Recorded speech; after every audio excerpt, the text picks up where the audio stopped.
بسم اللہ الرحمن الرحیم۔ اتوار کی خصوصی سوال و جواب کی نشست میں آپ کا استقبال، آپ کا خیر مقدم ہے۔ السلام علیکم ورحمۃ اللہ وبرکاتہ۔ سب سے پہلا نام عبد الباسط، انہوں نے ایک آڈیو میں 2 سوال کیے ہیں۔ آڈیو ان کی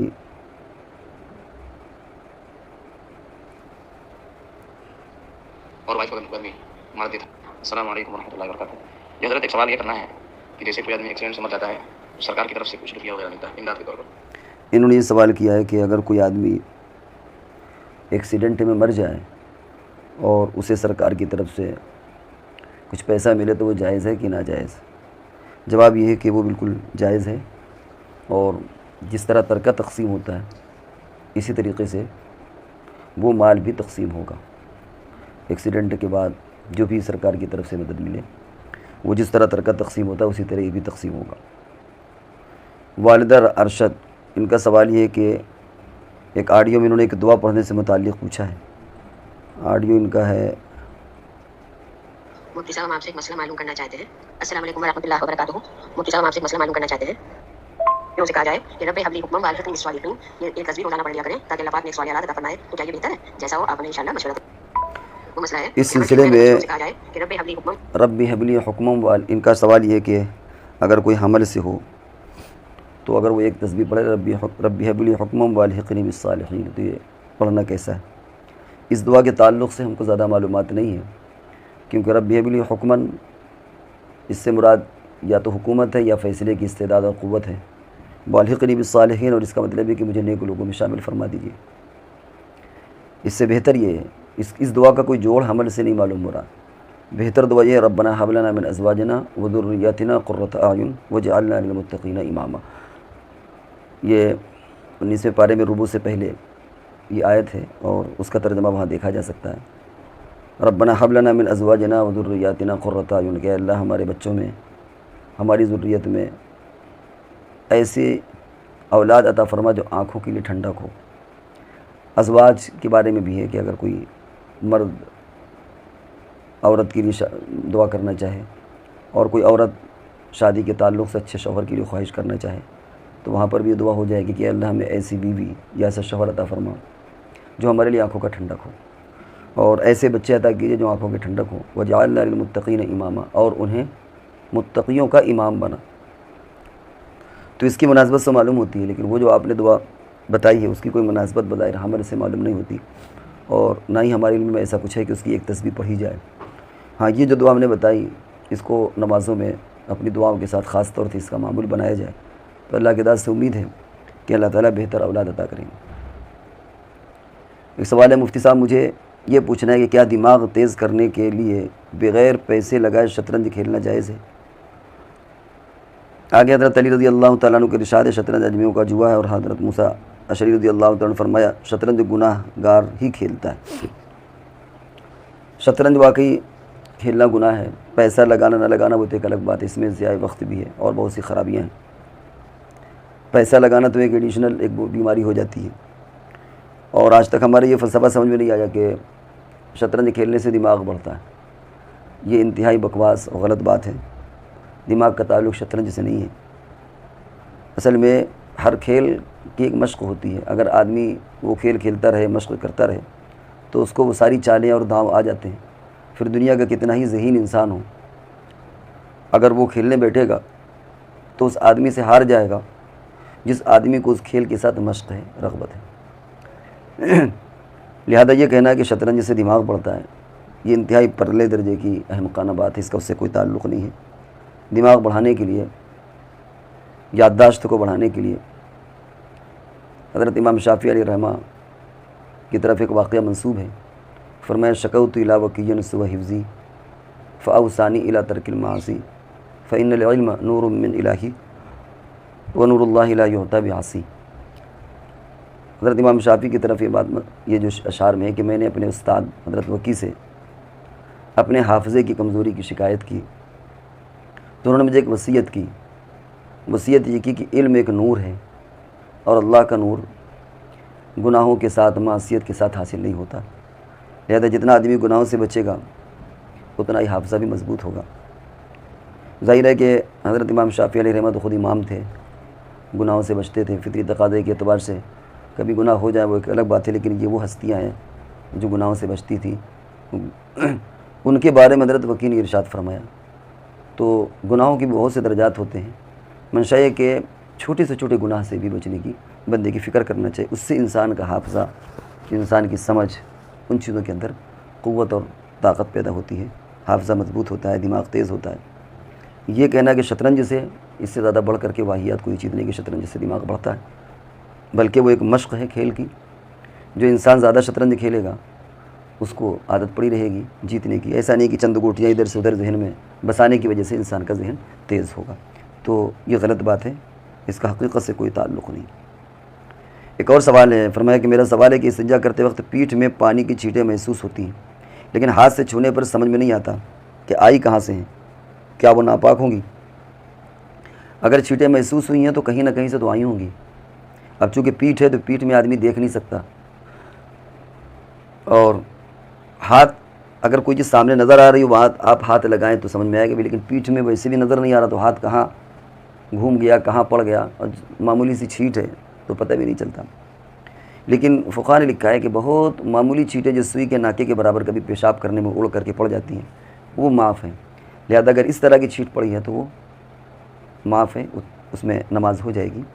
باقی جو چھینٹیں پڑتی ہیں اس کی یا تو وجہ یہ ہوتی ہے کہ ہو سکتا ہے کہ چھت سے کوئی پانی ٹپک رہا ہو پیچھے اور زمین پر گر کر کے وہ چھینٹ آ جائے، اور کبھی ایسا ہوتا ہے کہ استنجا کرتے وقت جو پیچھے فلیش لگا ہوتا ہے پانی بہانے کے لیے، کبھی اس میں کچھ ٹپک رہا ہوتا ہے، وہ ٹپکا اور وہ ٹپک کر کے چھینٹیں ہلکی سی آ جاتی ہیں. تو ظاہر بات ہے کہ پھر اسی شکل میں وہ دیکھے کہ اگر وہ جگہ پاک ہے تو چھینٹیں بھی پاک ہیں، جگہ ناپاک ہے تو عام طور پہ پیچھے کی جگہ پاکی ہوتی ہے کیونکہ پانی گرتے گرتے پیچھے کوئی گندگی نہیں رہتی شیٹ کے پیچھے. تو نظر آنا نہ آنا یقین اگر آپ کو ہے کہ واقعتاً چھینٹ ہے تو آپ کے ہاتھ میں محسوس ہونا اس سے کوئی فرق نہیں پڑتا. اب اگر زیادہ مقدار میں ہے تو مسئلہ بدل جائے گا، اور اگر بہت معمولی چھینٹیں ہیں تو وہ معاف ہے، وہ ان سے نماز ہو جائے گی. مبین خطیب انہوں نے پوچھا کیا انٹرسٹ کے پیچھے ہیلتھ انشورنس کے پریمیم میں دیے جا سکتے ہیں؟ انٹرسٹ کے پیسے یعنی انٹرسٹ میں جو رقم ہم کو ملی ہے کیا ہم ہیلتھ انشورنس کے پریمیم جو قسط بنتی ہے اس میں دے سکتے ہیں؟ نہیں، اس میں نہیں دے سکتے، وہ رقم الگ ہے، یہ رقم الگ ہے. یہ ہمارا ایک معاہدہ ہے. اول تو یہ کہ خود ہیلتھ انشورنس جائز ہے کہ ناجائز ہے، اس پر بھی علماء کے درمیان کافی بحث ہے، اور یہ مسئلہ بتایا جاتا ہے کہ بھائی ہر آدمی اپنا ایک پرسنل معاملہ کسی عالم کے سامنے رکھ دے کہ کن حالات میں وہ ہیلتھ انشورنس کرانا چاہ رہا ہے، کیونکہ بعض شکلوں میں اس کی گنجائش بھی ہے اور عام حالات میں اس کی اجازت نہیں ہے.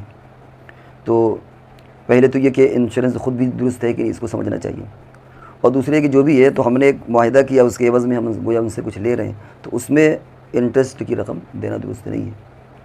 انٹرسٹ کی رقم دوسرے ٹیکس وغیرہ میں دے دی جائے، اس میں نہ دیں.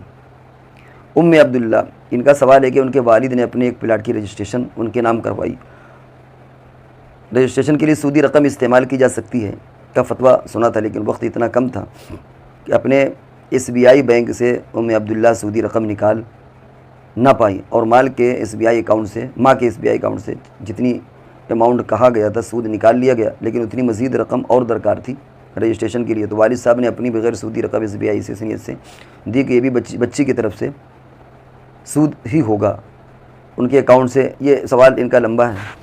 ہم جس نتیجے پر پہنچے ہیں وہ یہ کہ مثال کے طور پر رجسٹری میں بولتے ہیں کہ رجسٹری میں سودی رقم دے سکتے ہیں کہ نہیں.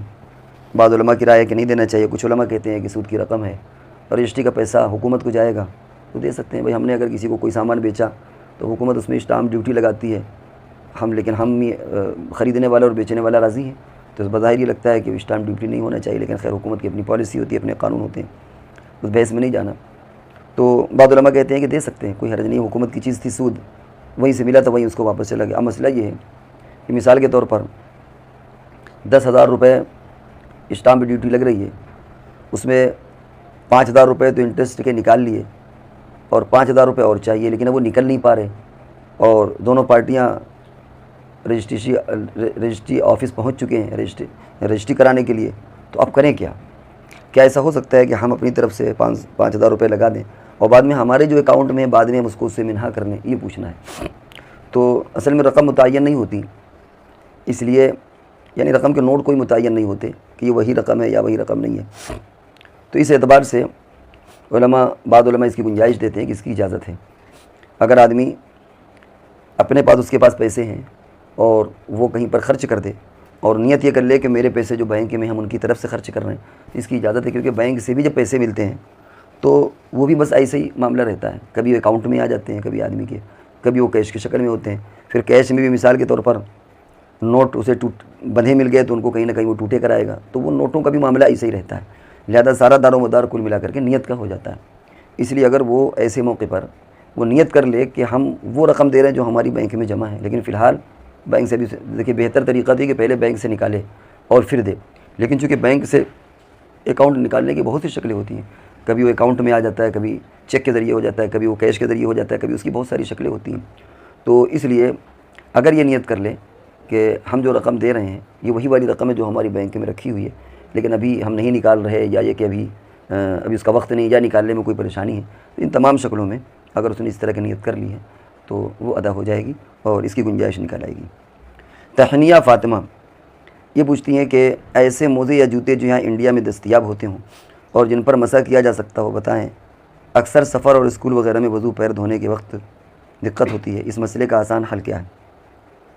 بات انڈیا اور غیر انڈیا کی نہیں ہے، اور موزے اور مسح جوتے کا بات ہے کہ جو باقاعدہ خفین جس کو بولتے ہیں اس میں مسح کرنا جائز ہے۔ خفین یا خفین جیسی کوئی چیز جس میں یہ ہے کہ وہ بغیر باندھے ہوئے وہ پیر پر تنے رہیں، وہ لاسٹک مراد نہیں ہے لاسٹک میں، بلکہ تنے رہیں، وہ گریں نہ، اور دوسرے یہ کہ وہ کچھ چلنا چاہے تو آدمی چل سکے، وہ جلدی سے پھٹنا چاہے مضبوط ہو، اور یہ کہ پانی اگر اس میں ڈالا جائے تو پانی اس میں آر پار نہ ہو، یہ شرائط ہیں۔ اب وہ چاہے چمڑا ہو، ریکسین ہو، اور یا ترپال وغیرہ جو ہوتا ہے یہ ہو، یا کوئی اور چیز ہو، اگر اس کا موزہ ہے اور اتنا لمبا موزہ ہے کہ جس سے گٹے چھپ جائیں، کم نہ ہو، تو اس میں مسح کر سکتا ہے۔ اب وہ چاہے انڈیا کا بنا ہوا ہو، کہیں اور کا ہو، اور کسی بھی چیز کا ہو، یہ ہے اصل موزے کے تعلق سے مسئلہ۔ تو میرا خیال ہے کہ آپ کا مسئلہ حل ہو گیا ہوگا۔ اور جوتے اگر ہیں تو جوتے میں مسح تو ہوتا نہیں ہے، کیونکہ ظاہر بات ہے جس چیز پر مسح کیا جاتا ہے اس کو اتارا نہیں جاتا، اور یہاں نماز میں ظاہر بات ہے کہ جوتا اتارے گا وہ، حالانکہ اگر پاک جوتے ہیں اور انگلیاں سجدے میں ٹک جائیں تو پاک جوتا پہن کر کے بھی نماز ہو جائے گی، لیکن ظاہر ہے کہ کوئی پڑھتا نہیں ہے، نہ کہیں مسجد میں آدمی اس طرح جاتا ہے، تو جوتے پر مسح تو سمجھ میں نہیں آتا، کیونکہ اس کو اتارنا ہے اور مسح کے بعد وہ چیز اتاری نہیں جاتی۔ تو موزہ اگر ہے، موزے کے ہم نے جو شرائط بیان کی ہیں، اگر وہ شرائط موزے میں پائی جا رہی ہیں تو اس کی گنجائش اور اس کی اجازت ہے، آپ مسح کر سکتے ہیں، باقی وہ انڈیا کا بنا ہو یا کہیں اور کا بنا ہو۔ محمد ابو ذر یہ پوچھتے ہیں کہ بدعت کو ختم کرنے کا طریقہ کیا ہے؟ بدعت کا ختم کرنے کا طریقہ یہ ہے کہ اس تعلق سے جو سنت ہو وہ وجود میں لے آئی جائے، جہاں جہاں بدعت ہوتی ہے وہاں در حقیقت کوئی سنت بھی ہوتی ہے جس کو بگاڑ کر کے یا ہٹا کر کے بدعت کو لے آیا گیا ہے، یا رسم و رواج کے تعلق سے ہوتی ہیں، تو اگر رسم و رواج کے تعلق سے ہو تو اس کو ختم کیا جائے، اور اگر وہ سنت کی بگڑی ہوئی کوئی شکل ہے تو اصل میں وہ سنت کی شکل آپ لے آئیں، سنت کو زندہ کر دیں، بدعت خود بخود ختم ہو جائے گی۔ محمد تمیم انہوں نے پوچھا کہ اہل حدیث یا بریلوی کے پیچھے نماز پڑھ سکتے ہیں نماز، اس میں کوئی حرج نہیں ہے۔ یہ رہے سوالات کے جواب، ایک آدھ آڈیو ہمارے پاس اور ہیں، دیکھیں کیا ہے اس کے میں۔ السلام علیکم ورحمۃ اللہ وبرکاتہ۔ مفتی صاحب میرے مسئلے کا آپ نے جواب بتا اچھا، یہ تو وہی جواب ہے، یہ آپ کے سامنے سوال آ چکے ہیں، تو یہ رہے آپ کے سوالات کے جواب۔ اب اگلی نشست تک کے لیے ہم اجازت چاہتے ہیں۔ السلام علیکم ورحمۃ اللہ وبرکاتہ۔